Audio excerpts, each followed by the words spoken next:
Desde Amistad Cristiana te ofrecemos esta predicación. Esperamos que sea útil para ti y no olvides compartirla con cualquier persona que piensas que pueda necesitarla. Que Dios te bendiga.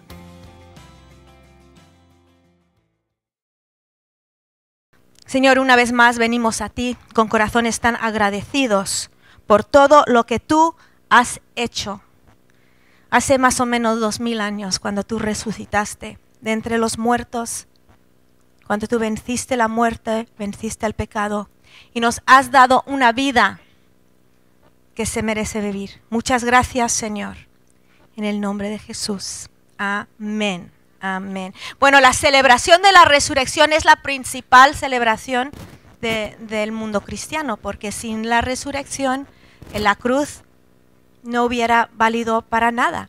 Y muchas religiones, las religiones principales, ellos saben o creen que Jesús vivió, que fue un profeta importante, un hombre de amor, un hombre que vivió en este mundo y que murió en una cruz. Pero solo nosotros creemos que Él no solo murió en la cruz, sino que resucitó. Y aunque la cruz es central en nuestras vidas, sin la resurrección, la cruz no tendría ningún poder. Solo nosotros reconocemos que Él se levantó de la tumba y que vive, y como cristianos todo lo que nuestra vida gira alrededor de un Dios vivo y sobre esta verdad.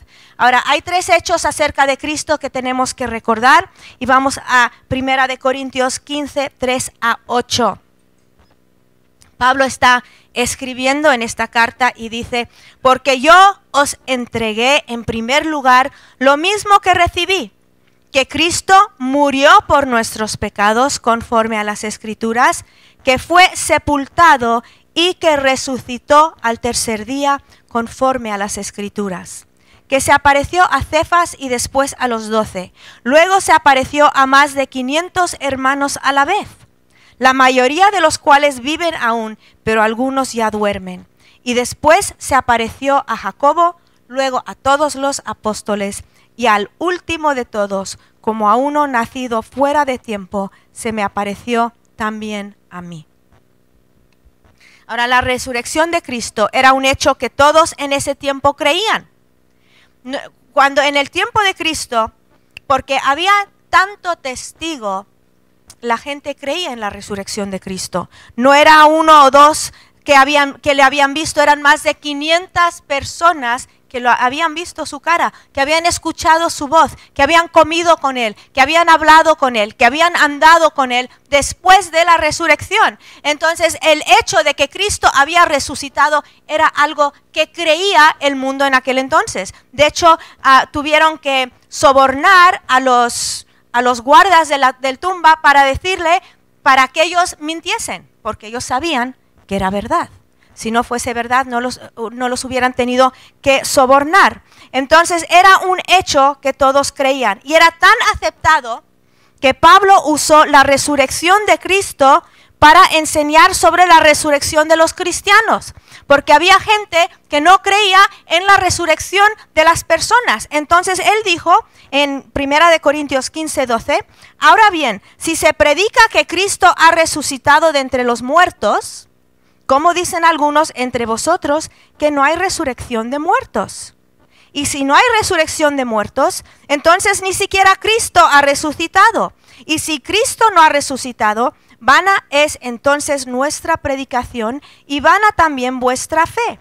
Aún más somos hallados testigos falsos de Dios porque hemos testificado contra Dios que Él resucitó a Cristo, a quien no resucitó. Si en verdad los muertos no resucitan.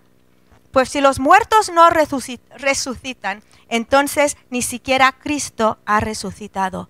Y si Cristo no ha resucitado, vuestra fe es falsa, todavía estáis en vuestros pecados. ¿Qué está diciendo aquí Pablo? Pablo le está diciendo a los corintios, si no creéis en la resurrección, ¿cómo puedes decir que Cristo ha resucitado? Porque creían que Cristo había resucitado, sin embargo no estaban seguros si había vida después de la muerte para todos los demás. Si no hay resurrección para nosotros, dice, tampoco hubo para Cristo.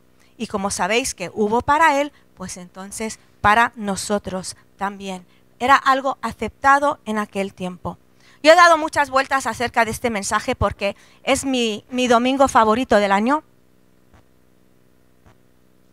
Me levanto con una alegría, ¿no? Saber que Cristo vive, que servimos a un Dios vivo, que no tenemos a nuestro líder religioso sepultado en un sitio, no vamos a hacer ahí peregrinajes a ver dónde está, porque no está ahí. Y yo me lleno de alegría y yo estaba diciendo, ¿qué predico? ¿Qué digo? Ay, ¿cómo lo hago? Y yo tenía muchos artículos y libros y pensando en qué dirección voy. Y ayer estaba yo ya casi, pues más o menos lo tenía hecho. Estaba hablando con mi hija por Skype. Y dijo, ¿qué vas a predicar mañana? Entonces yo le empecé a decir y ella se emocionó y yo me emocioné y dice, ay mamá, ¿no te acuerdas esa enseñanza que escuchamos de que Cristo apareció a la gente que necesitaba verle más? Yo, ay sí, no, entonces lo busqué porque es que de verdad me gustó tanto. Entonces si esto parece un mensaje muy poco organizado, es porque es muy poco organizado, ¿vale? Si dices, ¿y Rebeca qué dice? Es que, a ver si me entero al final lo que he dicho. Porque es que hay tantas cosas tan buenas de decir. Parece que Jesús se mostró a los que más le necesitaban ver. La historia de María Magdalena y la resurrección solo se encuentra en el Evangelio de Juan, pero es tan conmovedor esta historia. No sabemos mucho acerca de María Magdalena, venía del pueblo de Magdala, en la costa del mar de Galilea. Fue una de las mujeres que se unió al ministerio de Jesús, que viajaban con los discípulos, les apoyaban económicamente. Me imagino que les organizaban un poco la vida a estas mujeres, ¿no? Organizaban los viajes, iban con ellos y bueno, ayudaban en lo que hacía falta. Sabemos por Lucas 8:2 que Cristo echó de María Magdalena 7 demonios, que ella estaba totalmente esclavizada por el poder del diablo y llena de demonios. No sabemos cómo llegó a esto, no sabemos por qué, no sabemos en qué estaba metida, pero sí sabemos que el encuentro con Cristo cambió todo esto. Y con razón lo amaba tanto. Algunos piensan que ella era la mujer que fue pillada en adulterio, pero no estamos seguros. Hay mucha historia alrededor de ella, ¿no? Mucha gente se inventa cosas porque no hay mucha información. Entonces, pues lo que no hay, pues nos lo inventamos un poco, ¿no? Pero se han inventado muchas cosas, pero en realidad la Biblia nos cuenta muy poco y las cosas que leemos o vemos son especulaciones, imaginaciones que realmente no estamos seguros. Pero sí estamos seguros del hecho de que ella fue una mujer endemoniada que Cristo liberó totalmente y que luego ella empezó a seguir a Él. Fue una mujer atada y seguramente ese cambio de la atadura, de la oscuridad, del temor, de estar constantemente asediada por demonios y por el diablo, ese cambio a la libertad, pues unió su corazón a Él para siempre. Y ella estaba ahí cuando Él estaba colgando en la cruz, ella estaba ahí con María, con la madre de Jesús, estaba ahí cuando bajaron el cuerpo de Cristo de la cruz y estaba también ahí cuando lo pusieron en el sepulcro. Versículo 61 del capítulo 20 dice, del capítulo 19 de Juan dice, y María Magdalena estaba ahí y la otra María sentadas frente al sepulcro. Luego el domingo de resurrección, ella y otra mujer fueron temprano al sepulcro para ungir el cuerpo de Cristo. Algunos dicen que por las prisas, porque llegaba el sábado, que no pudieron terminar bien preparando el cuerpo y fueron ellas ahí. La historia parece que va un poco así, si lees todos los evangelios, que Cristo resucitó antes del amanecer. Hubo un temblor, se rompió el sello del sepulcro, ángeles rodaron la piedra que cerraba el sepulcro y Cristo salió de la tumba. Los soldados cayeron inconscientes y cuando despertaron huyeron con temor. Cuando las mujeres encontraron vacía la tumba, estaban confundidas y aterrorizadas. Ahí aparecieron unos ángeles, les dijeron que Cristo estaba resucitado de la muerte, fueron a decírselo a los discípulos que pensaban que estaban locas, pero fueron a ver. ¿Te acuerdas? Juan y Pedro corrieron. Llegó Juan primero porque era más joven.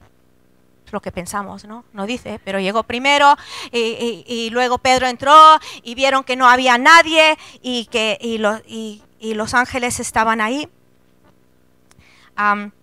Y parece que y luego salieron todos, y parece que las mujeres pues volvieron con ellos, ¿no? Cristo no está, la tumba está vacía, van corriendo las mujeres detrás de ellos, ¿no? Llegan y pues ahí se quedó María.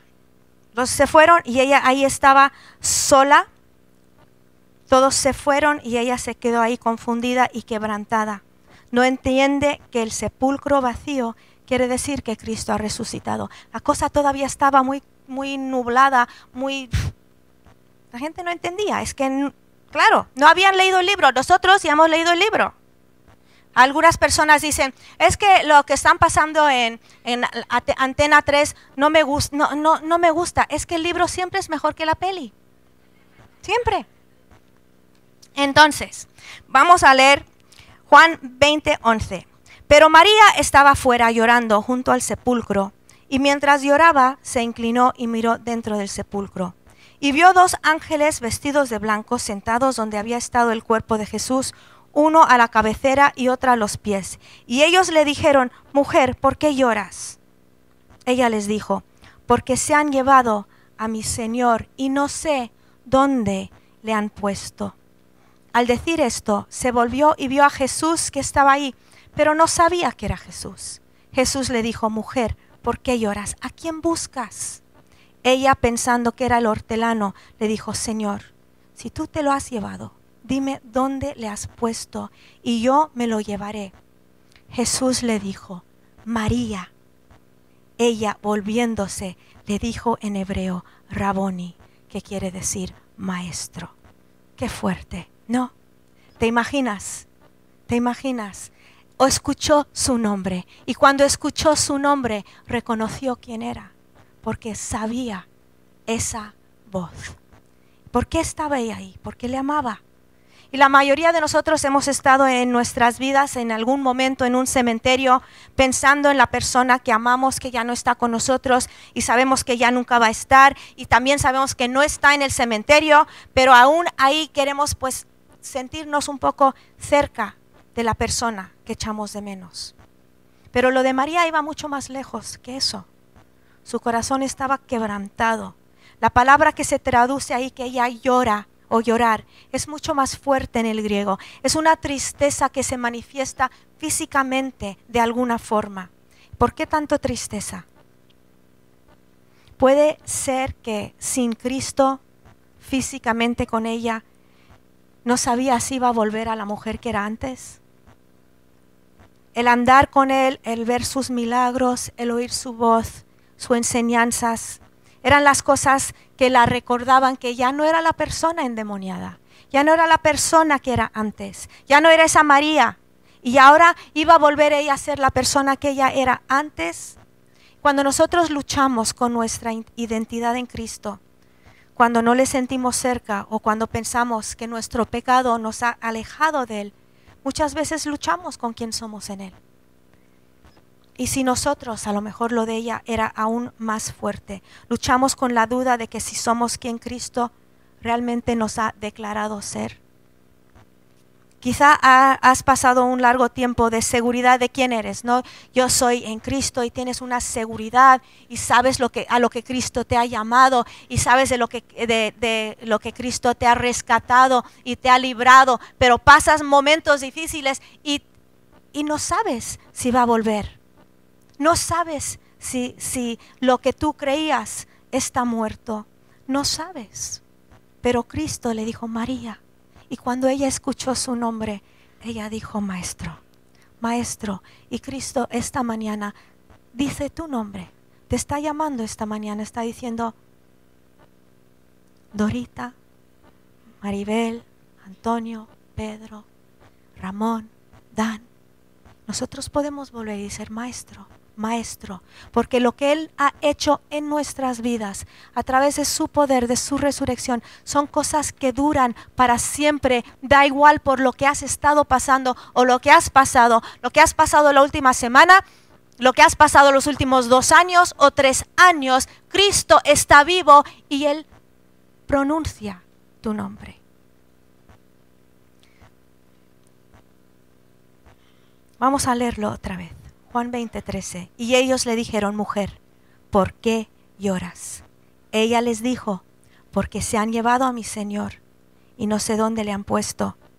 Al decir esto, se volvió y vio a Jesús, que estaba ahí, pero no sabía que era Jesús. Jesús le dijo: mujer, ¿por qué lloras? ¿A quién buscas? Ella, pensando que era el hortelano, le dijo: Señor, si tú le has llevado, dime dónde le has puesto, y yo me lo llevaré. Y Jesús le dijo: María. Ella, volviéndose, le dijo en hebreo: Raboni, maestro. Tenemos que entender que no es tanto de lo que Cristo nos ha librado, sino que no es tanto la liberación que hemos recibido, sino nuestra entrega totalmente a Él. El decir maestro, el decir tú mandas, el decir yo te necesito, Señor. Después de la liberación viene la entrega del alma y cuerpo a Dios, a un Dios vivo que vive en nosotros y nosotros en Él. Necesitamos una revelación y un corazón abierto para captar que Cristo vive. Alguien te puede hablar de apologética a 20 años, pero si no tienes esa revelación de Cristo a tu corazón, no crees, no lo recibes. Él sabía su nombre y ella reconocía su voz. Otro al que Cristo se reveló fue Pedro. Dice Cefas, que en Primera de Corintios, que estábamos leyendo 15, que se apareció a Cefas o Pedro y después a los 12. No nos da detalles aquí, pero nos podemos imaginar un encuentro personal. Personalmente creo que tuvo que ser algo muy, muy único, muy íntimo. ¿Por qué? Porque Pedro estaba viviendo en lo más profundo de la tristeza. No solo tenía la pérdida de su Señor, pero también se sentía condenado, se sentía mucho remordimiento, vergüenza por haber sido un cobarde. Había negado a su Señor por cobardía, por miedo, por temor. ¿Cómo se sentía él en ese momento? ¿Cómo se sentía después de la cruz? A lo mejor es como te sientes tú, a lo mejor tú te sientes cobarde, a lo mejor tú te estás condenado por lo que has hecho o lo que no has hecho. Cristo quiere que le veas resucitado, quiere encontrarte a ti, te quiere encontrar. Cristo apareció a Cefas y después a los 12. Primero lo restauró en privado y luego a los 12. Versículo 7. Después se apareció a Jacobo, luego a todos los apóstoles. Ahora tampoco tenemos muchos detalles de esto. Jacobo, Santiago, nuestro amigo que estudiamos tanto tiempo, recuerda que se mostró a los que más le necesitaban ver, ¿vale? Y vamos a recordar un poquito sobre Jacobo. Era hermano de Jesús. Muchos piensan que fue el segundo hijo de María. ¿Y por qué necesitaba Jacobo ver a Jesús? Igual que María Magdalena y Pedro. Juan 7, 1-10. Después de esto, Jesús andaba por Galilea, esto antes de la crucifixión, claro, pues no quería andar por Judea porque los judíos procuraban matarle. Y la fiesta de los judíos, la de los tabernáculos, estaba cerca. Por eso sus hermanos, estamos hablando de, no eran simplemente hermanos en la fe, eran su familia, le dijeron: sal de aquí y vete a Judea para que también tus discípulos vean las obras que tú haces. Porque nadie hace nada en secreto cuando procura ser conocido en público. Si haces estas cosas, muéstrate al mundo. Porque ni aun sus hermanos creían en él. Ellos aquí no están diciendo: oye Jesús, mira, vamos a hacer esto más grande para que crea la gente. No dice que no creían. Esto tiene un tono sarcástico. Oye, ¿tú qué haces aquí escondido si haces tantas cosas, hermanito mío? ¿Por qué no sales ahí y te muestras al mundo? Aquí son citados en el versículo 3. Sal de aquí y vete a Judea para que también tus discípulos vean las obras que tú haces, porque nadie hace nada en secreto cuando procura ser conocido en público y Jacobo estaba entre sus hermanos. Parece que es dicho así, como dije, en tono sarcástico, un poco de burla. Parece que se avergonzaban de él. No parece ser dicho así en un tono de un consejo. Vemos otro ejemplo en Marcos 3:20. Jesús llegó a una casa y la multitud se juntó de nuevo, a tal punto que ellos ni siquiera podían comer. Cuando sus parientes, otras traducciones dicen cuando los suyos, otros cuando su familia oyeron esto, fueron para hacerse cargo de él porque decían, está fuera de sí. ¡Uy, nuestro hermano! Mira lo que le ha pasado. Se le ha ido la olla, está por ahí, vamos a rescatarle. Y fueron a sacarle de ahí. Y Jacobo estaba entre los incrédulos. Ahora él creció con Jesús, jugó con Jesús, iban juntos a la sinagoga, trabajaban juntos en la carpintería de su padre, eran hermanos. Me imagino que hablaban durante la noche, cuando las luces estaban apagadas, como tantos hermanos que duermen juntos, ¿no? Sin embargo, él no creía en él. Aunque tenía muchos recuerdos, no entendía que Cristo no estaba intentando ser una figura pública. Él estaba intentando, él iba a ser un salvador personal, no una figura famosa, no una persona, un famoso. Él no estaba buscando salir en portadas de ninguna revista, ni ganarse dinero. Él estaba buscando el corazón de la gente, el alma de la gente. Él quería ser un salvador personal. Jacobo le había dicho, ve, muéstrate al mundo. Y cuando Cristo se resucitó, yo me imagino esto, ¿no? Dijo, ve, muéstrame al mundo, pues ahora mira, voy a empezar por ti. Y se mostró a Jacobo, su hermano. Qué personal y qué precioso. Cómo Cristo busca a cada uno de nosotros. No nos ve como el montón. Cristo conoce tu nombre. Cristo conoce tu nombre. Versículo 7 de 1 Corintios 15. Después se apareció a Jacobo, luego a todos los apóstoles, y al último de todos, como a uno nacido fuera de tiempo, se me apareció también a mí. Versículo 9. Porque yo soy el más pequeño de los apóstoles, que no soy digno de ser llamado apóstol, porque perseguía la iglesia de Dios. Pero por la gracia de Dios soy lo que soy. Y su gracia no ha sido en vano para conmigo. Antes he trabajado más que todos ellos, pero no yo, sino la gracia de Dios conmigo. Pablo perseguía a los cristianos para matarlos. Hemos oído la historia tantas veces que nos acostumbramos a la historia, ¿no? La Biblia empieza a ser tan familiar que pierde a veces, si permitimos, pierde lo sobrenatural, lo impresionante de la palabra. A ver, este era un señor que mataba a los cristianos. Él los sacaba les sacaba de las casas, los llevaba a la cárcel. Era un asesino, era un hombre horrible, era un hombre que odiaba el nombre de Cristo. ¿Os acordáis cuando apedrearon a Esteban? Él estaba ahí con los abrigos de los que lo estaban haciendo.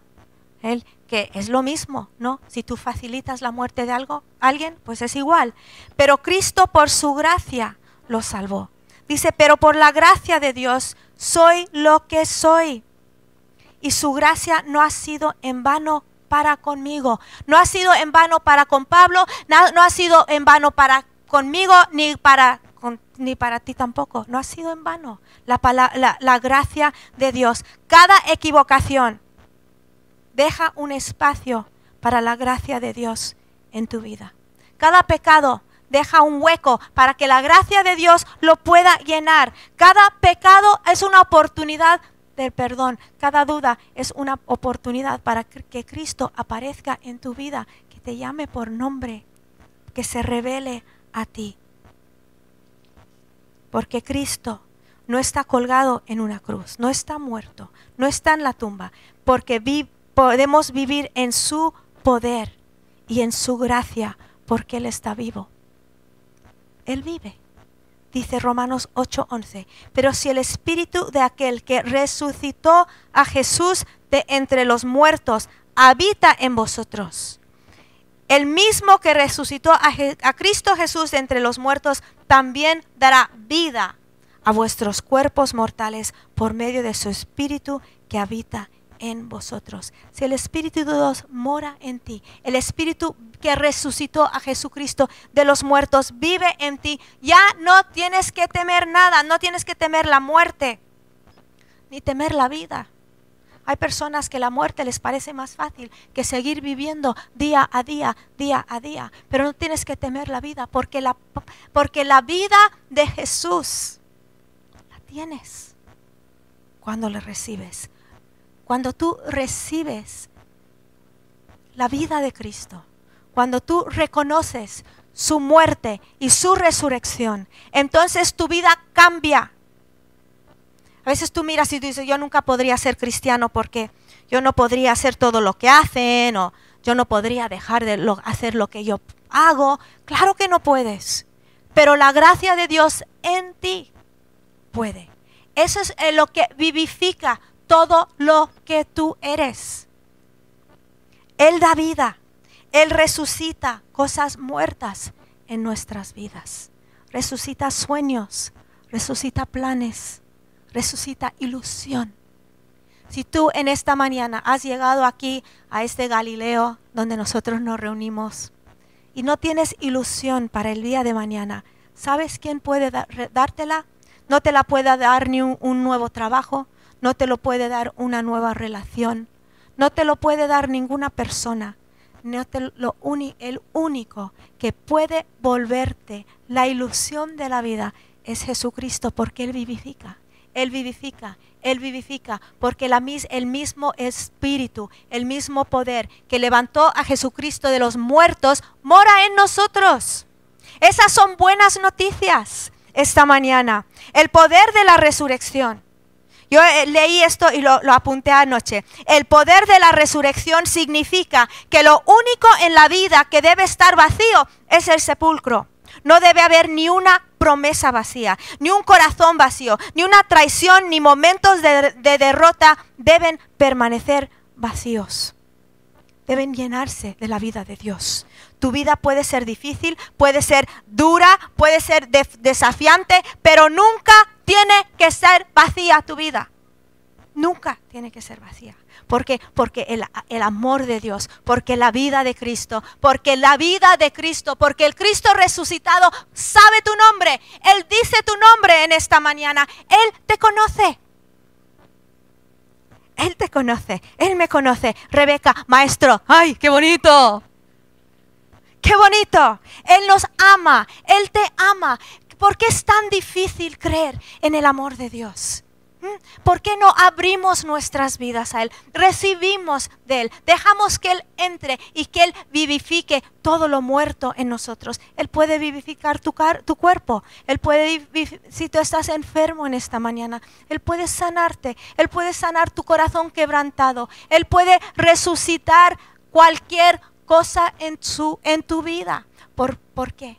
Por el poder de vida que está en Cristo Jesús. Él llena nuestras vidas con su vida.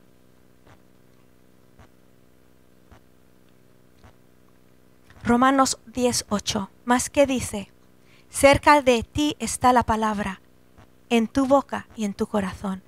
Es decir, la palabra de fe que predicamos, que si confiesas con tu boca a Jesús por Señor, si confiesas con tu boca, Maestro, Jesús por Señor, y crees en tu corazón que Dios le resucitó de entre los muertos, serás salvo, porque con el corazón se cree para justicia y con la boca se confiesa para salvación.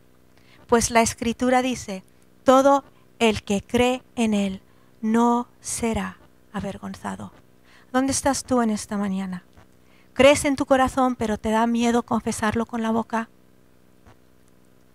¿O nunca te has entregado a esa vida que Dios te ofrece?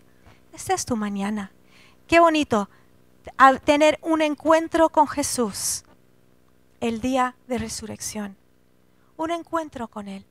Decir, Señor, Maestro, Maestro, Maestro.